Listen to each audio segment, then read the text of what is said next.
So, man, picking just one story is obviously a challenge. The gift of brevity has never been one that I've possessed. But one in particular that's especially moving happened a couple years ago. We were having our weekly philosophical discussion group at Chemeketa. We call it the Agora, where we have a question of the day. It relates to ethics, faith, meaning, morality, destiny, purpose. And the idea here is that we draw students of all different backgrounds in to come and have a respectful, honoring dialogue about questions, about things that maybe they thought about, maybe they haven't. And we were in the middle of a great conversation, and a young lady at the table next to us, turns around and is kind of peering over. And I look over and I say, "Hey, do you want to come join us?" And she said, "Well, I love a donut. That sounds really good. And why not?" So she comes on over, sits down, introduces herself. Her name is Emily. And from the start, you could tell that Emily was not a shy one.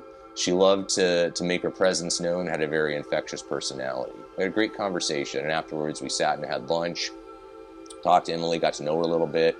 It was her first year there at school. And this is also just coming off of COVID, so many of these high school students had experienced severe isolation for the previous couple of years, and this is their first experience back in somewhat of a community.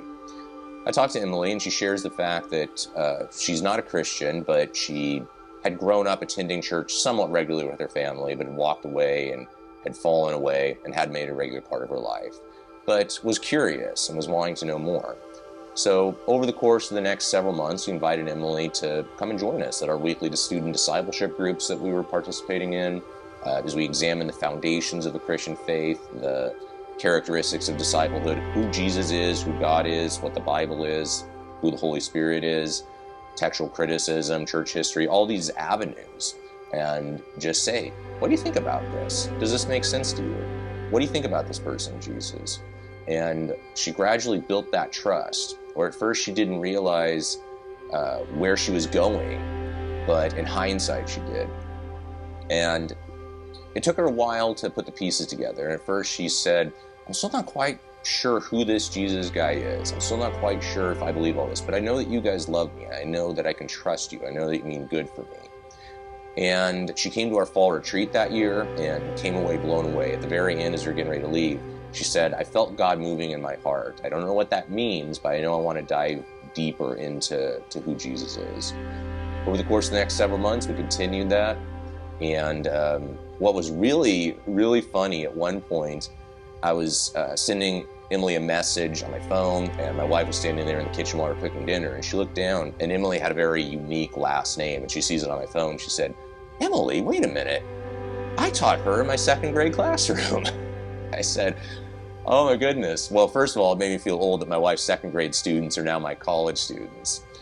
So I decided I was going to investigate. And the next day I was meeting up with Emily for lunch, and I said, "By the way, who's your second grade teacher?" And she said, "Oh, Mrs. Bacher. I love her. She was amazing," which helped me feel relieved. I was worried she was going to say that she was terrible and she hated her. She asked me how I knew her, and I said, "Well, if you'd like to talk to her, you can ask her yourself, because I happen to marry her."